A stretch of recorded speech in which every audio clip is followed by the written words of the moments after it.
Okay, you want the lizards? Yeah, sure. Go ahead. What do we have here? We see immediately 3 units of Pterodon Knights, Great Skirmishers. On the front line, we got again mostly no entire on a front line entirely made of skinks, not even the javelin ones, but regular skinks. And in this mix, we got one of red crested skink and the raw version, the Sotex one, to support this quite frail front line. There is it's moving around. 3 units, no, two wild Stegadons and one wild Bastiladon. And behind them, there's 3 units of Nagaront Knights. Led to lead this quite brutal and direct army.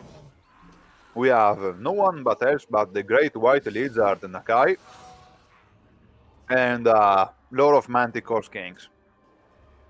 That's it for the armies of the Spirit of the Jungle. Quite a nice color scheme they have going on there. I don't think I've seen it before. So for the Hyles, we have 5 archers, 2 dragon princes, well actually 3, one of them is the Fireborn, a lion chariot of Thrace, which will run rampant over those kings if not stopped, and yeah, actually 2 nobles as well on chariots, so a lot of infantry killing power here. Then the Lord is, well, who else could it be? Lariel, Tower of Avalorn, First Blood, and Faz Protection. No Shield Stone of Isha. Probably a gold issue there. Seems like it could be quite useful to have physical resistance and immunity to psychology. Star of Avalon. Yeah, Star of Avalorn. Did I not mention it? I think I missed it. Well, it goes without saying, right? It's a very small, very elite army, the elf one. Yep, which is going to try to keep the lizardmen off their archers by charging with their units, I suppose. I'm not sure if they really have the tools to stop pterodons and all those monsters at the same time. Lion's chariots are quite slippery and very resistant, but still, there's a lot of Nagaron's knights there. I like what Astolfo is doing so far. He's charging the line, sort of forcing Felkon to spread his mass units. If he can get charges across more different parts of the line, then those mass units may have to split up even more, which will benefit him, of course. The only problem is that he's charging some cheap skinks, so he's actually exposing a lot of his precious unit in the fight. Yeah, true. One skink routed, but I don't think Felkon will be too broken up. The Fireborn engages in the middle. Big charge there. They probably don't want to stay in there too long. Oh, they are very high charge bonus, but Nakai and Stegadons will give back a lot of pain. Yeah, it seems he's not just going for a quick charge. He actually wants to break this, kind of like he did with Bretonnia against Dark Elves in that match he won against Felkon yesterday. Oh, yeah, right. The archers firing into that engagement. The Fireborn are going back to take down those Pterodons, which are attacking the archers. Manticore has been summoned by the Lizardmen. A lot of units routing for the Lizardmen, of course, the big bad monsters still standing. Yeah, for the moment the elves have lost relatively little. Outside the chariot, no, the Dragon Prince is basically destroyed, and one chariot of the Lions is a bit surrounded there. I'm a bit surprised with how he's playing this. I would have expected him to sort of try to reposition his archers and get more of their ammo off, but it seems he just wants to finish this in one big engagement, and so far he's doing better in that engagement than I expected. We haven't even seen a Star of Avalorn yet, have we? No, I don't think so. Have we seen Nakai rage? I think in this blob fight he may have actually used his ability, but it's kind of easy to miss that when you're not used to seeing Nakai. Yeah, true. Now the nobles are getting swamped though, and they will have healing available, but Astolfo cannot risk losing them entirely or getting them shattered. The red skinks are really making Sotek proud by slaughtering those archers. Yeah, the archer's quite compromised right now. Pterodon's also on them. Manticore chasing that noble. One noble is out of the battle for the moment. The other is still running down some skinks. The Fireborn, which are the diamond point of this army, are still alive and well. And I have to wonder, where's the Star of Avalon? Seems like it's not going to get even a single cast of it at this rate. Oh, there it is. Healing the Fireborn.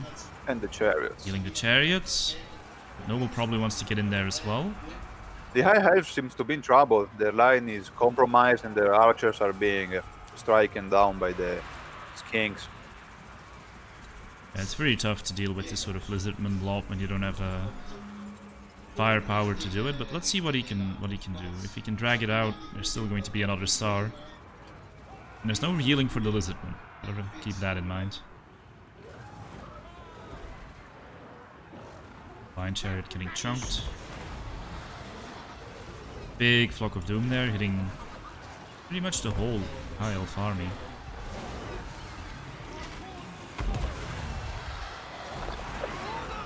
And Nakai actually knocking his own skinks around, like the brutal warlord that he is. Yeah, it looks like the High Elves are getting killed. Yeah. What's to say? The noble chariots are gone.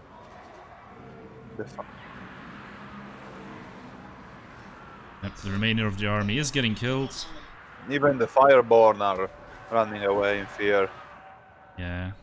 Alaria is the only unit standing, and that settles it. The Elves forfeit.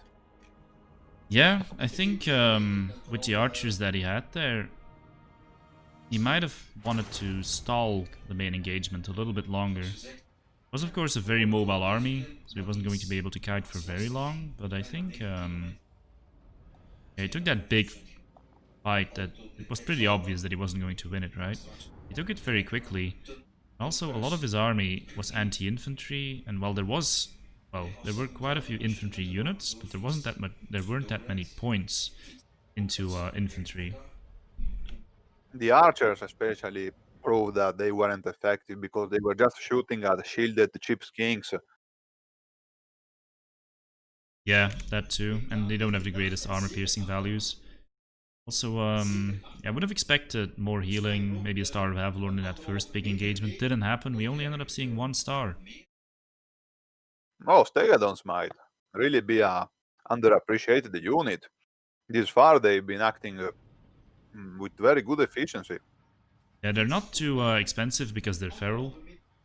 And then if you bring them and you have something to deal with the fact that they're feral, it's not too bad. And of course if you put a lot of them together, as you can see, sort of mosh everything.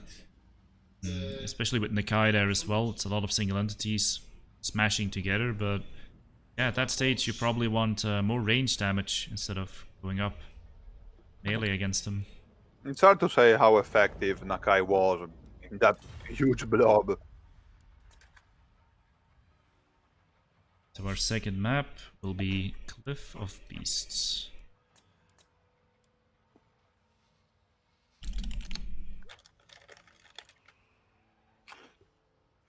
That's a Warhammer 1 map, isn't it? Yes, and one of my favorites. Mostly flat, a bit hilly sometimes, but no terrain, no woods, so no sneaking around. Nope, unless you have Stalk. Yep. One of the maps that favors some good old firepower. Let's see if we can see the Fury Boys back undefeated again. I don't know if I've ever seen Felkon play Skaven. Huh, really? Or Astolfo. Yeah, I think this final would have to go a pretty long time. Pretty far. People to be forced to play Skaven. I don't think either player enjoys them too much. Yeah, that's a shame. Although after yesterday, where the Skaven were just crushing everyone, perhaps he should change his opinion. Or they should change their opinion. Or their preference. What do we have here between the choices? Broken Broken Axe Axe and and Netherite, so greenskins and tiles. see Astolfo going from Bretonia. And the Broken Axe, that is Grom's faction. There will be no Wurzak, no Azak, no Grimgor, no Skarsnik.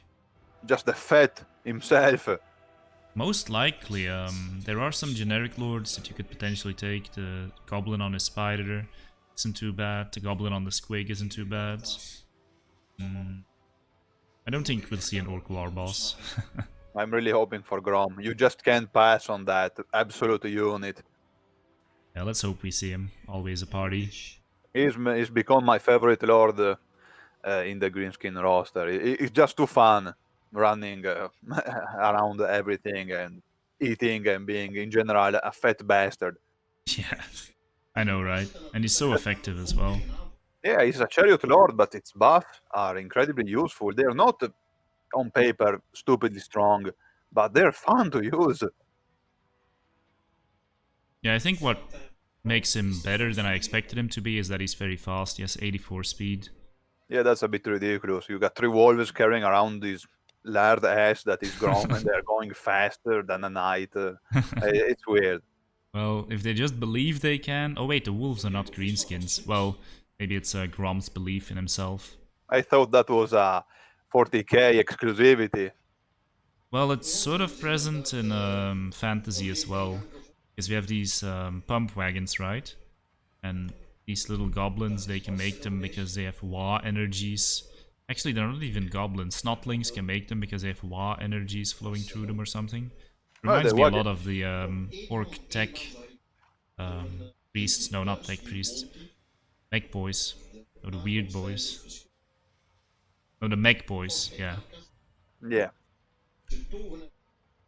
But Felkon is ready. Astolfo probably just deciding which army to play because he has a couple variants for this matchup.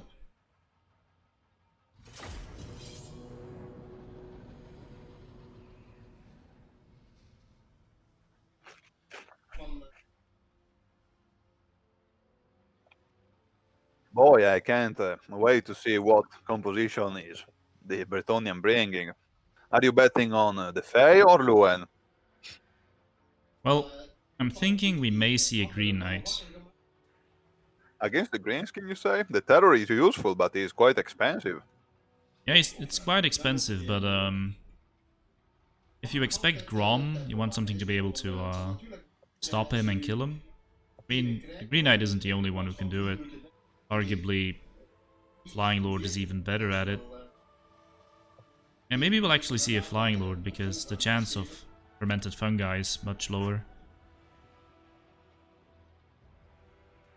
Flying Lords are of course more effective if they can cycle charge. And if you only have I mean, you can have the mitter, some crowd control. But Grom, who we're all expecting, doesn't have any lockdown, so... No, this far Felkon, as I said before, has been respecting their sub-faction leader, so I'm really expecting Grom this time. Yeah, me too. Also, the great thing about hosting a spectator is I can't see their armies, so I don't need to turn on my green blocker and turn it off every time. Yeah, obviously it's for avoid team sniping. Yeah, which these players probably won't do anyway, but it's always good to just avoid discussion. Yeah, better safe than sorry. Yep. Alright, I take it you want the greenskins? Take it away. The Green Tide, let's go. What do we have here for the... Let's see the Lord first. As we hoped, it's the fat bastard himself, Grom the Pounce, leading an army, mostly thematic. Lots of goblin, based goblin, plus the 8-pick loons to support these small goblin boys. There's the Black Orcs that will crush the Bretonian infantry, and on the side, to support them, there are 4 units of Spider Riders, skirmishers one. To tie up this force and bring the real pain against the knights, we can see the Arachnarok Queen, a staple for orc builds. 2 witch troll hags. That settles it for the Greenskin army. One has aspect of the Dread Knight, the other one has Spirit Leech. What other abilities are they bringing, I wonder? Salt of Stone on one of them. The other one also has it, so I think to use Salt of Stone. Yeah, Salt of Stone will be very useful against both and infantry blobs. Night Goblins also deployed up front. Let's see, the Bretonnian army. There are no peasant mobs this time. Oh, that's interesting. Normally we always see a couple of them. Peasant bowmen. 3 of them with pox arrows. Paladins. The Enchantress, and then a whole bunch of cavalry. Knights of the Realm. 4 units. Grail Guardians, no less. And Knights Errant. So this army looks a little bit like the army he took in the last game, just a Bretonnian version of it. I wanted to point that out. We often have the same thoughts. You sure we're not related somehow?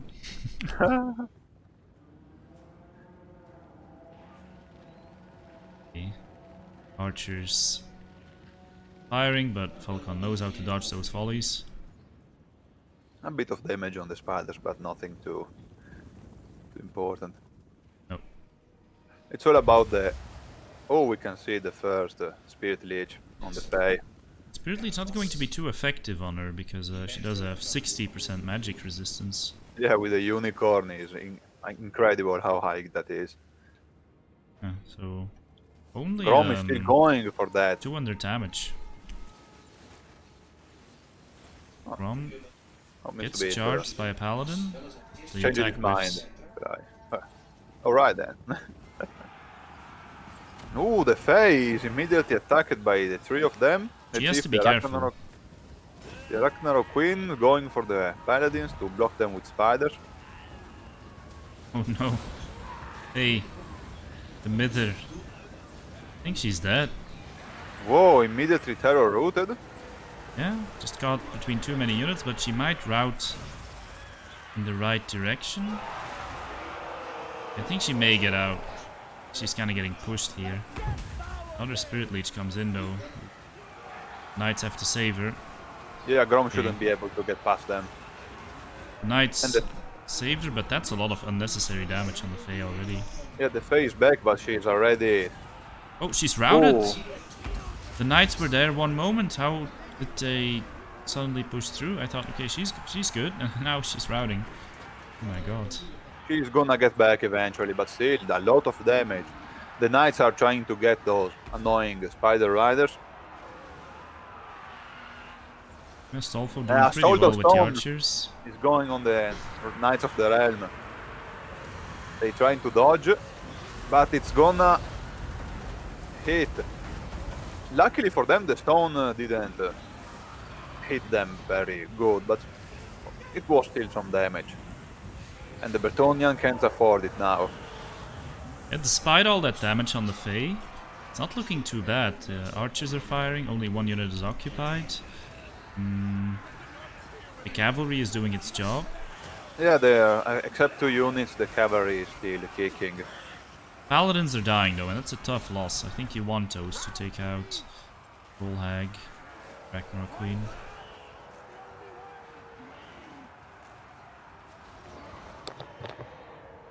Another Assault of Stone coming on the Grail Guardians and the... They have to move. I think he sees it, but he only moved 1 unit. They're stuck there by the Troll Egg. Ouch. Oh my god, look at this damage. Whoa, that was what? 500 gold with 1 spell? Yeah, probably more actually, because those guys are very expensive. Yeah. That was a massive shift in the balance of power. Because now a lot of stuff is routing. Even the Paladins are terror routed. The Fae can't even get closer. No. And there's still pretty healthy Spider Riders here, harassing in the back. The Troll Hags are basically full health. Grom goes the same. Yeah. Felkon keeping his single entities together, as he's been doing. Blood, Hearthblood to try to keep them in the fight. Archers are still firing, but they don't seem very effective against Hyper Armor Spider. Man, and Grom is just charging the Fae and chunking her.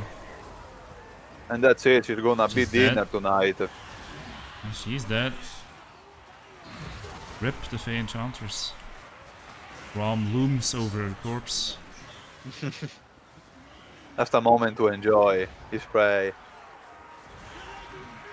I think the archers might be able to rout the Arachna Queen, but Astolfo is That's going it. to pull out before that. Yeah, what was that? The Enchantress just overcommitting very quickly there and kind of went south from there.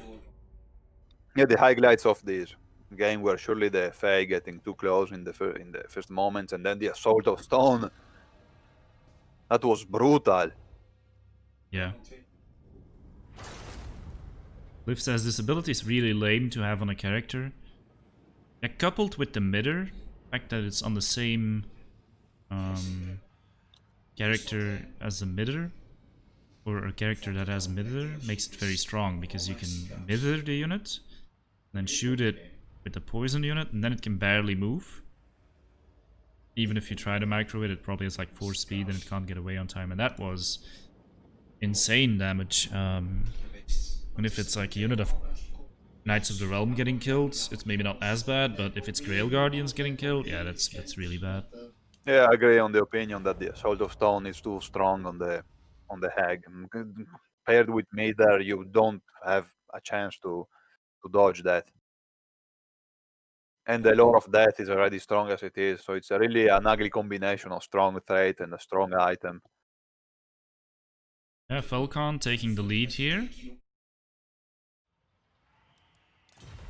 Astolfo has his point that he got for winning the winner's bracket, so he It's can 2-1. equalize. We'll see if Astolfo decides to keep playing the low infantry, high cavalry, elite army is doing. Map will be Kelp and Coal Dust. Maps, of course, can be seen in the bracket. For any players curious or people curious to see which maps are coming up. I always like this one.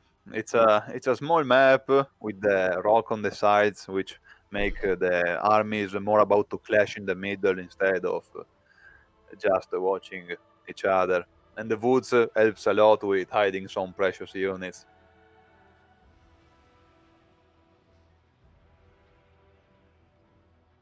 It's one of the few maps where I actually enjoy using artillery like the Hellblaster volley gun or the organ gun, since it's kind of small and it's easy to protect a flank. Yeah, the terrain will definitely play a pretty big role here. But Astolfo is going Norska, which... Or well, Norska or Greenskins. Greenskins could potentially hold the hill. Norska not so much. I think this might be where Felkon brings the Wood Elves. Oh, no, that's still unseen, right? Yeah, looks like he's considering Dark Elves right now, though. Anyway, I'd you like can to see. talk about your love for Grom while I do a quick toilet break. Be back in a minute. Yeah, sure, man. Arganet then. Oh, it will be the sub-faction Arganet. Well, since Felk has been bringing the Lord of the Dedicated Faction, I'm expecting Hellebron here, the hag herself. If we're lucky, maybe even a thematic army made up of witches and the Sister of Slaughter. That would be the best we can expect.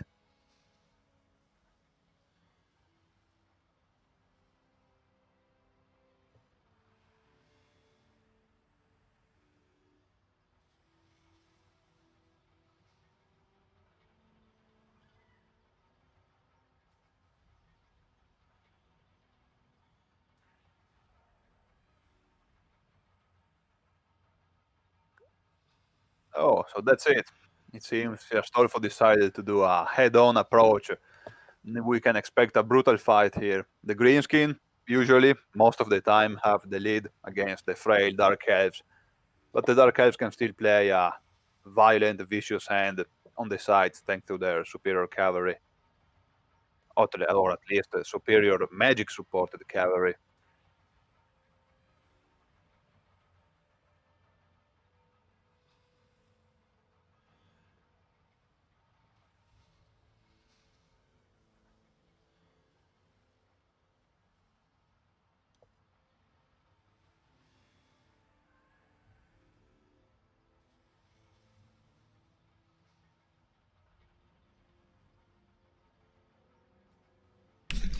This Right. far, Grom.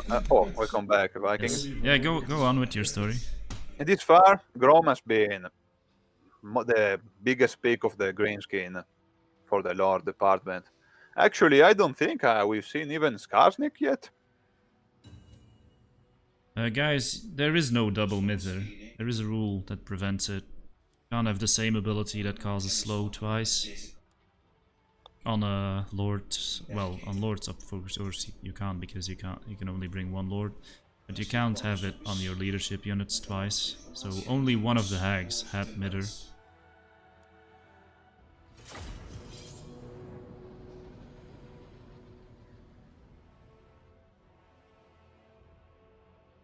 Yes, I was saying this far the greenskin lore department has been relatively small in the picks. We've seen just Grom. I can't recall even Azag. Yeah, Which used to Azag be. is just dead. I mean, I think he's still pretty good, but people have just forgotten about him. Yeah, there's no point in taking since now they actually have the lore of death on a hero. Why take a war boss which is known as not a great lord just for the lore of death when you can bring a better lord plus the hero with the lore of death? Well, Azag is mobile and he can give a lot of leadership in an area of effect, which can have its uses. But seems people prefer other things, which I can get behind for sure. Okay, so take whichever army you want. I cover the Druki. Alright. What do we have here? In the first line, we got 2 units of skirmishers, Dark Knight with crossbow, as we mentioned, very effective. Behind them, a front line made of pure elite, actually. 3 units of Blackguard of Nagaron, impressive. Behind them, not just any executioner, but the raw executioner, the Blade of a Blood Queen. And on the side, to protect them, some chip spears, always useful against eventual spider riders and chip wolves. And to compensate for any big monster that the greenskin might bring, a war hydra. Watch out for the breath. And to lead this brutal army, we got not just Hellebron, Lord of Arganet, but also a Death Egg and a witch with the lore of Manticores. A bit. We had to expect that, I suppose, but still we got Hellebron plus a Death Egg. Want to see that? Yeah, so Hellebron, she's not seen often, so let's look at her abilities. Gaze of Cain. So she can affect allies in range with leadership and a lot of weapon damage and melee attack. The Amulet of Dark Fire can give magic resistance in an AoE. Sure which magic damage she's expecting, but maybe Salt of Stone counts as magic damage. And then the Cursed Blade, so a bit of a complicated ability here. It's direct damage. And it targets enemies in range if they are losing melee combat, which they probably will be against these units. So it turns her into a bit of a Mortis engine, I suppose. Yeah, that was the broken ability in the old times. That thing did insane damage and was killing everything. Yeah, you have to be losing melee to get affected by it. But we'll see. Which is not a granted, considering the greenskin frontline, which is made up of Black Orcs and, well, actually just 2 units of Black Orc and boys. So. And Astolfo is looking to repay the favor here. Also bring the Assault of Stone. Mitter, Spirit Leech. He has some sacrificial goblins up front. Good skirmish force here of Wolf Riders, Spider Rider Archers. The one Rock Lobber, which is going to be very effective against this elite infantry. Spider Riders on one flank, and as you mentioned, Black Orcs. I believe those are more goblins, yeah. Stone Trolls. And Grom the Paunch. One goblin big boss. A breath actually going onto a goblin. Interesting choice to use the breath from the goblin. Yeah, he probably figures the battle will not last long enough to get all the breaths off anyway, so he just uses it on his target. Find. There's a lot of Greenskin skirmishers, and the only way to deal with them is using their own skirmishers. So it's all about them to not be peppered by arrows. Hellebron, anyway, and that massive front line will easily destroy the Greenskin one, unless the Stone Trolls can make the difference.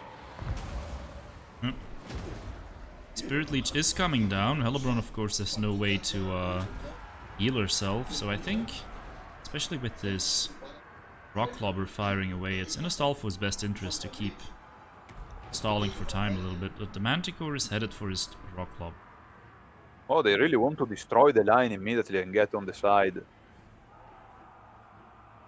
Oh, Assault of Stone coming on the Argand Executioner, but skillfully dodged. Just instant reaction there from Felkon, and no midder, so it wasn't like they were slowed, couldn't get away, so that was kind of wasted. Great waste. No, not even the Black Guard got hit by that. No. I think it cost like 200 gold. Yeah. Rockclobber has been terrified, will probably get pushed off the field by this Manticore. The sides were avoided. The fight on the side was well avoided. Oh, the Trollag is standing still against Hellebron. Oh, and the that's Death bad. Hag probably wants to get There's out of someone, there. there's someone you don't want to stay in melee with, is definitely Hellebron. Yeah. And her sister here. We still haven't seen the Gaze of Cain yet. Waiting for the big blob, I suppose. It's really funny how she's just slapping them with a bag of rotten fish, but what's not so funny to Astolfo is that she's actually routing as well. Yeah, Hellebron hits quite hard. Not as you'd expect from a Lord 10 strength on the tabletop, but respectably hard. The Hydra is getting turned into a cushion pin. Yeah, and Murderous Prowess has actually been popped at a very good time when everything is engaged, but the Wob is being pushed in, popped in response. Look at the stats just getting out of control for all of these units. Hellebron should pop the Gaze just to increase the numbers. And if the Greenskins have managed anything good this battle, it's the fact that they managed to sort of get the Dark Elves to split up. And the blob they formed at the start, it's kind of been divided, leaving Hellebron a bit exposed.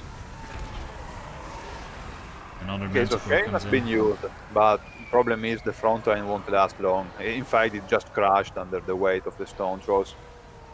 Yeah, and the Harganet Executioners being removed will make those two heroes way more vulnerable. Now let's see if the Hydra and the Manticore can finish Grom. Because he's kind of stuck in the middle of them, and that's gone. Oh, that's a lot of damage there. He might He's getting die. really pounded on both sides. Looks bad for Grom. Oh, He's let's routing. see. And one last hit, and Grom is gone, and with him, his useful buffs. Now there's nothing preventing the terror out of the Greenskin. Oh, the Everything balance routes of power. instantly. Look at that, it's completely gone. Suddenly it's over. I have to admit that the Hydra and the Hellebron really did a great job there. Not to forget the good old Manticore. Yeah, it was a bit strange how Astolfo had such a great position, but didn't really protect his rock lobber there. His army was more towards the left than on the right, where, you know, we might have held a hill in the position. And I wonder if he was expecting Felk Burrito to focus on his lords instead than his lock robber. Maybe he pushed everything on the right side instead. Felkon decided to attack the weak spot. A great move, directly from the Art of War. Yeah. Yeah, and Astolfo, he's played so well this tournament, but just doesn't seem to be feeling it right now. Of course, he is against Felkon, who is playing extremely well. Felk is asking if he's best of 5.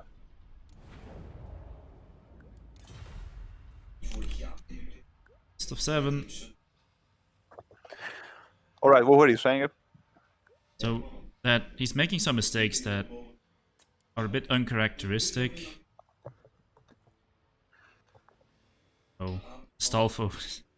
So Felkon says, nice, let's play more, and Astolfo says 1 more. If he wants to win, he has to play 3 more games and win them all.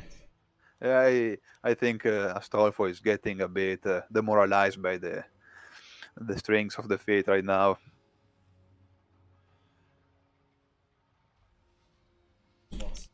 This far, the games have been going with the schedule at the best expectation. Actually, there were not even a third match in all the games with witnessed. It could be a pretty fast stream, which may That's not be the most entertaining thing, but you know, so it goes. No, in theory, if Felkon ends this game here, it's game over, right? Yes, because whoever gets up to 4 in a best of 7 wins. Exactly.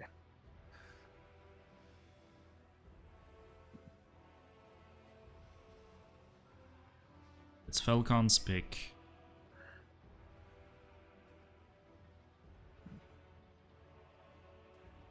Rom got food poisoning from the burrito.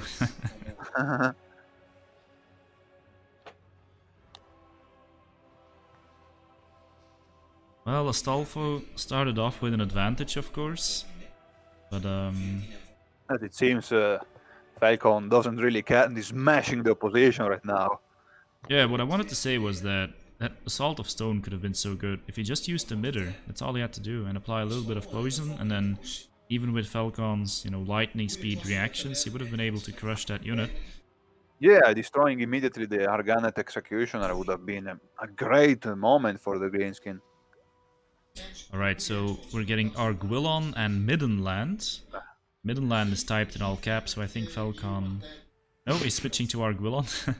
I wanted to say he may be excited to play Middenland, the blue men. But no, it's going to be Norska versus Arguillon, which is the Durthus faction. I have to take off my hat to Falcon dedication to the sub-faction.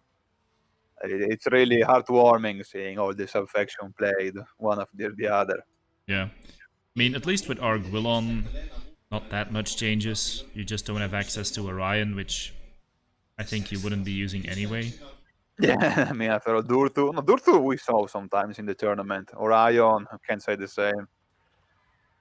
Yeah, there's the very, you know, much a possibility here. Of course, you know, the generic Blade Lords are also available. Still a risky move. I mean, the lore of Manticore is always useful, but against Norska and Wind Wolves, it's risky picking Durthu. I mean, they're very good at killing monsters. It's kind of their identity. Loopy says Arguillon is better faction than Wood Elves, so... Is there anything different about them then? The color scheme will be better, I guess. Yeah, apart from that. I don't think they have any special units or something.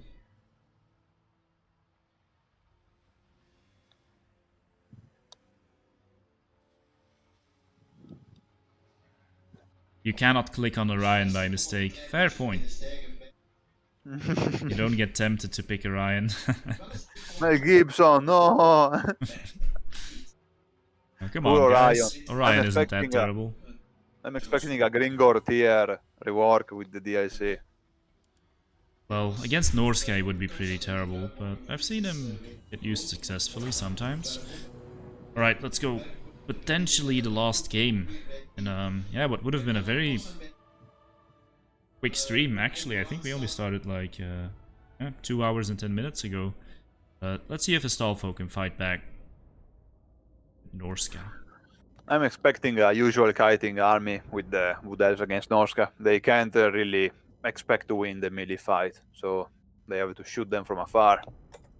And the forests on this map a bit too close to the corners, really. So I Yeah, don't think very... he'll make use of them very well, but there are hills he could potentially stand on. Let's see.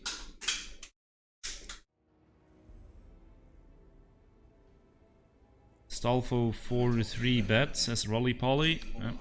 Who knows? Reverse sweep might happen. With how Felkon's been playing, it would be massive upset. Right, I suspect you don't want to go over the Wood Elves. Yeah, I cover the Norska if you don't mind. Yeah, go ahead. What do we have here? In the first line, we got Marauders, the cheap regular version. Nothing to say much about it. Behind them, we got at least 1 unit of Berserker, not the raw version, the regular one. And that's it for the infantry section. For the monster and cavalry, we got 3 units of Marauders with javelins on horse. Very reliable. 4 units of skin walls. Brutal, just to deal with anything big and scary. And in the Lords department and heroes, we got no one else but the boatman himself, Wulfric the Wanderer, and Fimir with the Lord of Shadows for the pendulum boat combination. And that's it for the brutal Norska faction. Oh, I forgot the raw Warhounds. I missed that. They were mixed in a unit of cavalry.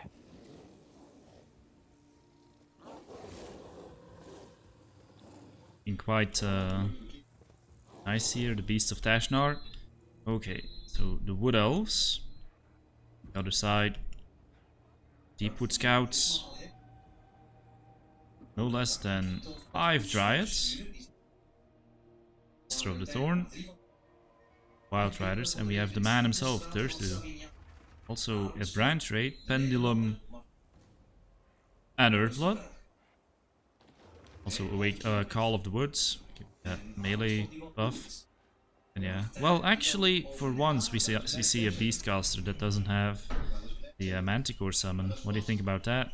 Oh, I'm so glad we can have some variety for once. It's unbelievable, to be fair. Just looking to have that double punch with the Sword of Death and the Flock of Doom, which are of course great abilities for yeah, killing anything that tries to blob up against Durthu to kill him. He's also guarded by the Wardens of Citral, so many skin wolves that try to give Durthu a hug. We'll have to get through those guys first. I suppose Manticores are not that useful. I mean, they are still useful, but not that much against Norska. All the skin wolves will rip it apart in seconds. Yeah, for sure. So, Astolfo pulls back his units out of range of these Deepwood Scouts. Oh, Sisters of the Thorn immediately engaging the Marauders line for a quick charge. Nothing here to really punish them, so they go for that charge. You know, all the damage counts. And they're luring the Norskins uphill. Oh, maybe we can expect some charge from above. That's a decent advantage for the Wood Elves. So, the Beast of Tashnar. Where are they moving? Oh, the wolves are in a bad situation there. Yeah, they stopped and they're getting charged.